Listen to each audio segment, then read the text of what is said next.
A cúpula da Amazônia continua hoje em Belém, lembrando que ontem os líderes da região assinaram uma declaração com metas tímidas e sem um acordo definitivo sobre a exploração de petróleo na região. A reportagem é de Misael Mainetti. No segundo dia da cúpula da Amazônia, a expectativa é pela avaliação dos chefes de Estado sobre a Declaração de Belém. O documento não prevê uma meta conjunta de preservação da floresta. Ficou estabelecido que cada nação deve perseguir os próprios objetivos. No caso do Brasil, a meta é zerar o desmate até 2030. Também ficou estabelecida a criação da Aliança Amazônica de Combate ao Desmatamento entre os Estados-partes, com o objetivo de promover a cooperação regional no combate ao desmatamento e de evitar que a Amazônia atinja o ponto de não retorno. O texto não trouxe um veto à exploração de petróleo na Amazônia, tema que foi um dos pontos de embate na cúpula. No lugar, a declaração propõe um compromisso tímido, que prevê um diálogo entre os Estados-partes sobre a sustentabilidade de setores tais como mineração e hidrocarbonetos na região amazônica. Ao abrir a reunião em Belém, o presidente Lula disse que nunca foi tão urgente retomar e ampliar a cooperação entre os países da Amazônia. O desafio da nossa era e as oportunidades que surgem demandam ação conjunta. O governo brasileiro vive um impasse em relação à viabilidade de retirar petróleo na foz do Amazonas.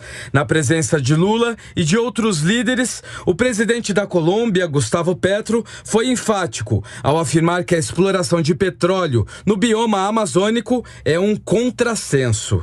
A solução está em deixar o carvão, o petróleo. O apelo da Colômbia pela descarbonização da Amazônia foi recebido com cautela pelo governo brasileiro, que mantém a intenção de explorar petróleo na região, apesar de parecer contrário de técnicos do IBAMA a um projeto da Petrobras na foz do Rio Amazonas. O chanceler brasileiro Mauro Vieira afirmou que Brasil e Colômbia não pensam diferente, mas ponderou que cada país tem um ritmo diferente de ação. A posição é convergente, cada país terá que seguir um ritmo e um passo que tiver ao seu alcance. Há muitos países do mundo em que ainda tem uma matriz energética totalmente dependente do carvão e de combustíveis fósseis. Então, eles, evidentemente, estarão mais distantes, mas isso não quer dizer que sejam contra. Já o ministro de Minas e Energia, Alexandre Silveira, criticou os cientistas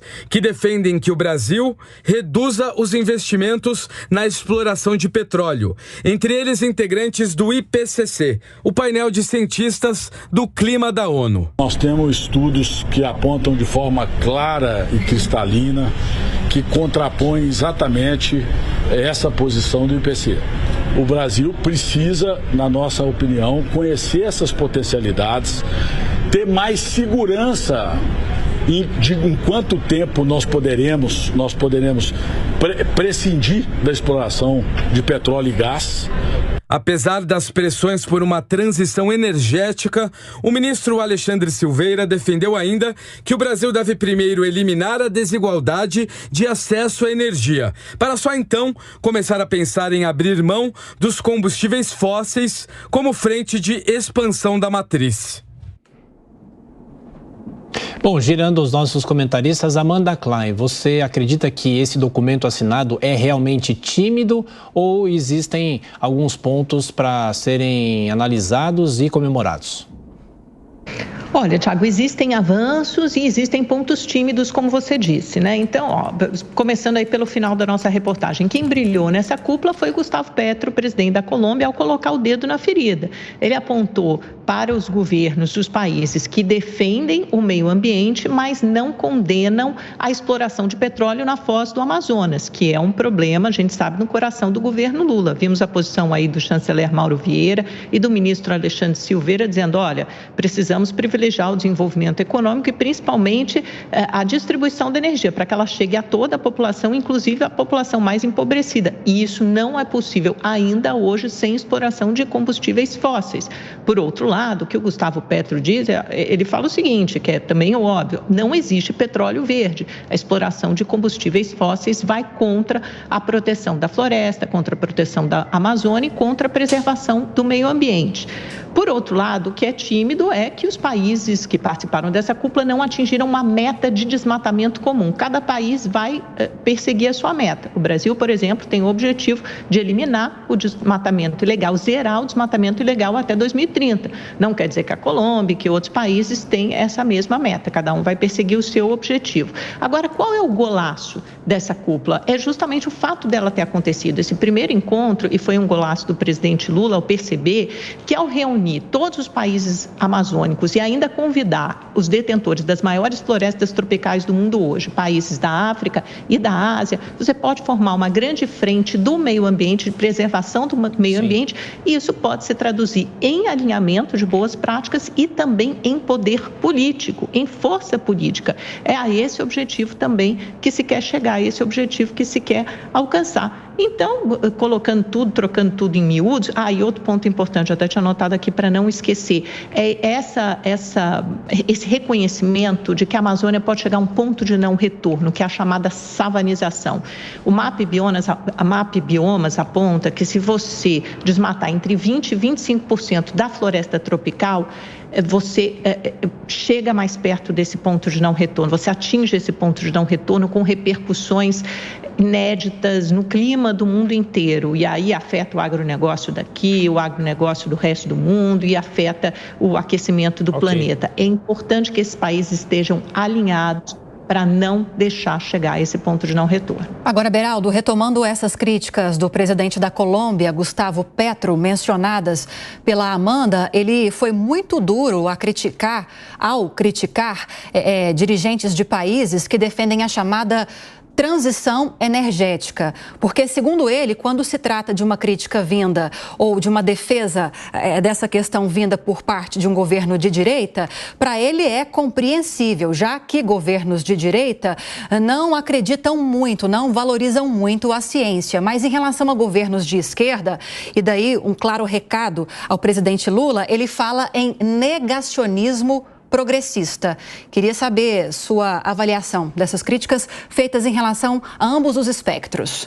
É inacreditável que um presidente da República faça esse tipo de associação da direita com esse tipo de comportamento.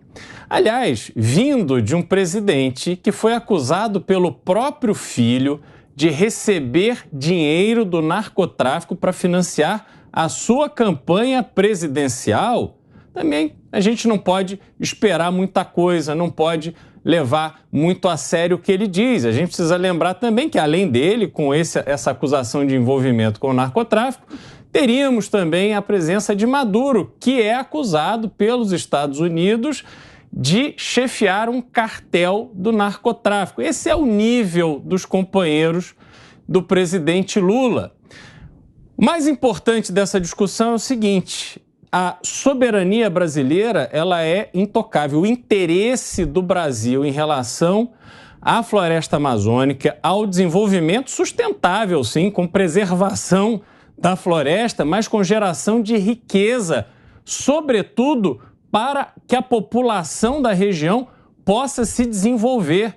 Do ponto de vista de infraestrutura, o que temos na região amazônica brasileira hoje é bastante sofrível.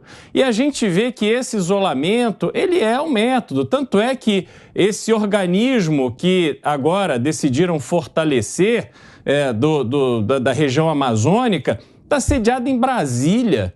Ora, por que não colocam ele lá na região para que possa estar próximo, não só da Amazônia brasileira, mas também dos outros países da região? Então, eu acho que essa é uma oportunidade que foi perdida, porque o protagonismo do Brasil deveria ser no sentido de preservar os nossos interesses e a nossa soberania naquilo que é nosso.